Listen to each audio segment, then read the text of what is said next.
Good afternoon, everyone. It's just after 5 o'clock here on Tuesday, the 5th of October. And the American market very strong today, staying well above that magic 4300 level on the S&P 500 that we've been talking about for quite a long time. But all the trends, ladies and gentlemen, are still down, still strongly down on both sides of the Atlantic. So on the US market, the shortest measure of the trend on VectorVest is down. The medium-term measure of the market is down. The underlying trend is down. And our longest-term signal is down. And the advice is quite clear. Sit on your hands. Okay, so I have the S&P 500 up here already. And that's the 78% level, which I've been telling everybody who listens to me is a very important level in markets these days. And you can see that the shares been accumulated down around here.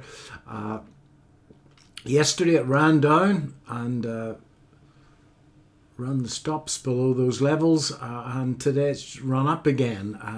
Is the accumulation over? Who knows? Trends are still down, markets making lower highs, folks. A really great market for short-term trading because it opens and goes down for the rest of the day. It opens and goes up for the rest of the day. That, I assure you, is not normal. Normal, if you get it one day a week like that, that's a lot. If we have a look at the intraday chart, you can see that yesterday it just opened, it fell for the rest of the day, and today it opened and went, so far it's gone up for most of the morning, and that's a 30-point trade. You really don't need to make any more than that on the S&P to make a very, very good living.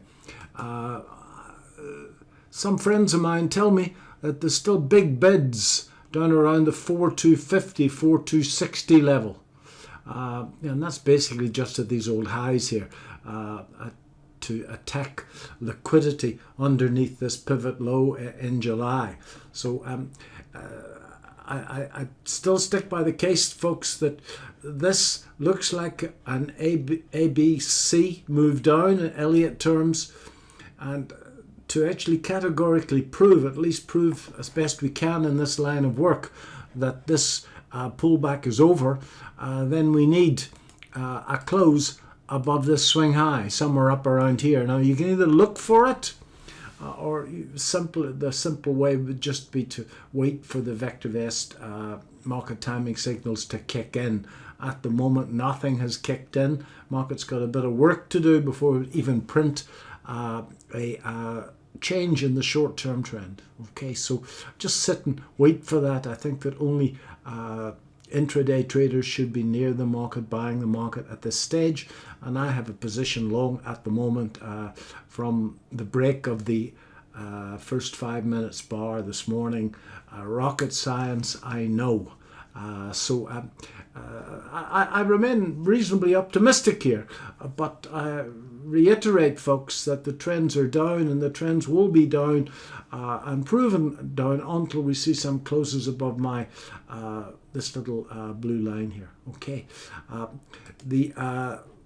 that's the gold market, and the gold market's not doing a lot. I'm long of the darn thing since 1742.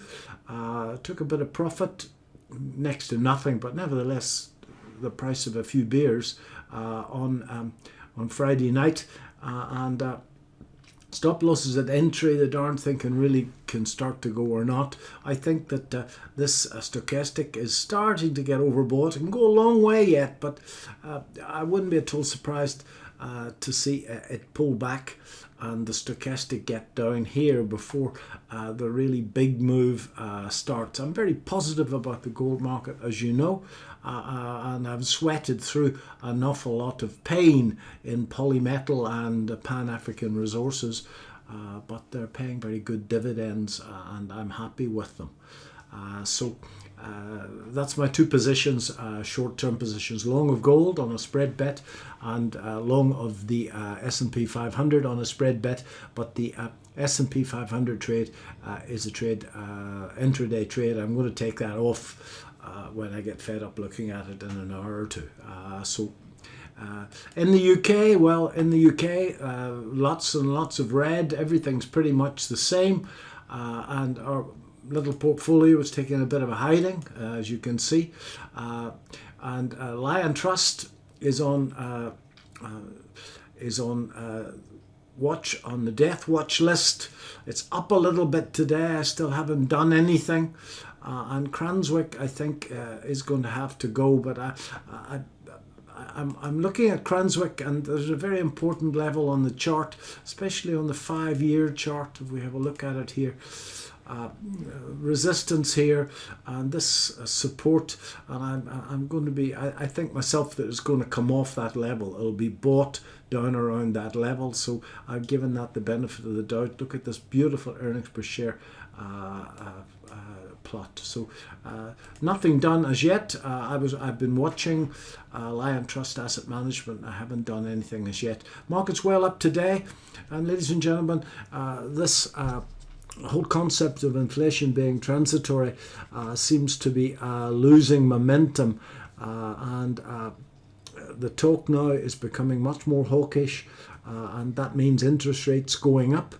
And if interest rates go up, that's good for banks. And I see today the two top shares in the London stock market on the FTSE 100 are Barclays, which I spoke about yesterday afternoon, and Lloyd's. So it won't be in a straight line, but on both sides of the Atlantic, I would see over the next months and years money moving out of tech, money moving into banking stocks. As interest rates go up, they simply make more money. So that's something for us to look out for. So just remember, folks, that the trends are down, and you need to watch stop losses very carefully indeed. I'm simply using the VectorVest stop loss. Many of you will have tighter stop losses, and certainly if you were trading these positions with leverage, you should have been out when the DEW signal on VectorVest UK turned down some weeks ago. Thanks very much.